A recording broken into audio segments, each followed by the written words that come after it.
What's going on, you guys? James here with another real breakdown, and today we're going to dive into the official trailer for Zack Snyder's Justice League. If you missed my reaction, it's right at the top of the screen or in the description below. And hey guys, if you're finding yourselves here at the channel for the first time, welcome to Real James, where I talk about movies and break down some trailers and stuff like this all the time. So if you want to go ahead and join the journey, go ahead and hit the big red button below, subscribe to the channel, and tap on that bell, guys. And I'm going to need you in the comments because, hey, I won't sit here and tell you I know everything about the Snyder Cut or the Justice League or the DC Universe, but I know some things. And for anything I miss, guys, or anything I get wrong, let me know in the comments below. Let's have a conversation about it. Okay, so on to the breakdown. Before I dive into the trailer, guys, we gotta look at the 2017 Justice League official trailer, and even that was a notable difference from the Snyder Cut trailer. The song choice wasn't as epic, and the music had a very commercial feel to it. And as we know, Joss Whedon's cut of Justice League was a complete mess, using a majority of reshot footage,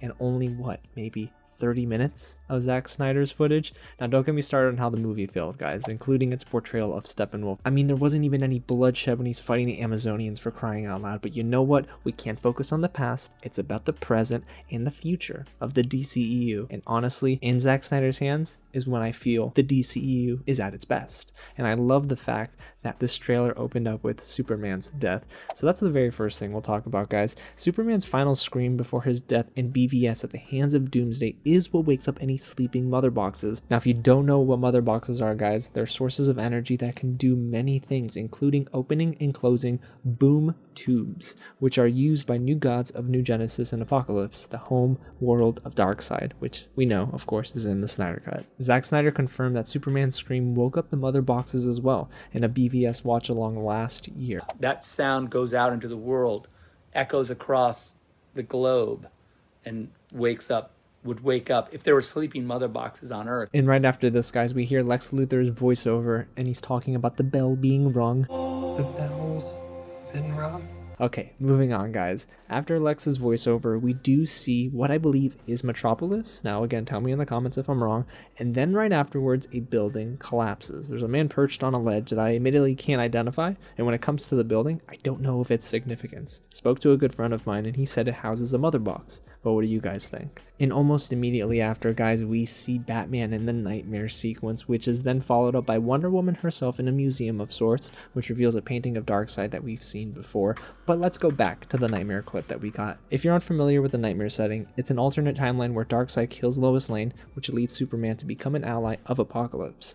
Batman then creates the insurgency to fight back, and its members include Flash, Cyborg, Deathstroke, who we know is played by Joe Manganiello, and Jared Leto's Joker. And the next clip happens pretty quickly, but we do see Darkseid and members of his army, including Steppenwolf. There are two members of Darkseid's army by his side, Desaad on the left, and on the right it looks to be Granny Goodness, but I just don't know who she's played by. We just know it's not Judi Dench. And then in one of the most hype moments of the trailer, guys, Steppenwolf flexes his muscle here during this Amazonian scene. Now, we did see this in 2017's Justice League, but again, it was lacking any impact. But here we get a little tease of Zack Snyder's true vision for this scene. And a couple of weeks ago, if you remember, we got a black and white sort of video where on the cutting room floor, you can tell they were working on this scene. And right after that, I mean, there's Jason Momoa. I don't know what more to say here other than...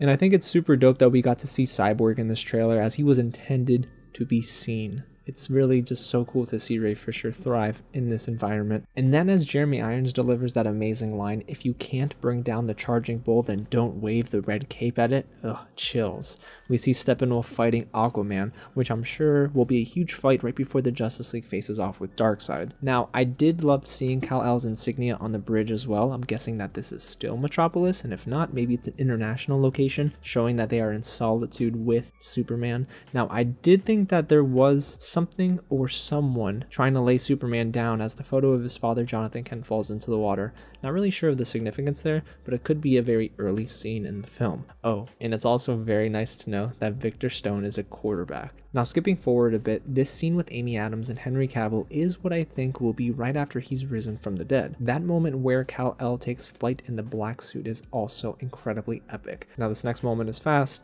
but we do get our first full look of Batman right on top of his bat tank. Now, it is nice to see Barry Allen here, and he's meeting his father Henry, played by Billy Crudup, who was uncredited in 2017's Justice League, if I'm not mistaken. He's currently in talks to return to the Flash solo film directed by Andy Muschietti. Now, this is something I didn't catch the first time. Cyborg is reaching for what looks to be a mother box, and Flash is right behind him, maybe timeline hopping to stop him from latching onto the box itself, which would maybe then lead to Cyborg's death. That is going to be a very compelling scene. And then there's Steppenwolf fighting Arthur Curry underwater, but Steppenwolf is reaching for a mother box, which then leads me to believe that maybe this comes during the middle of this 4-hour film. Now, I am so stoked for this battle with the Amazonians teaming up with the Kingdom of Atlantis, and it's confirmed in this shot. This is a very quick frame that was shown in the trailer, but it is dope. I don't know which Atlantean this is, so guys, let me know in the comments below. Now, the final scene of this trailer is just too cool, guys.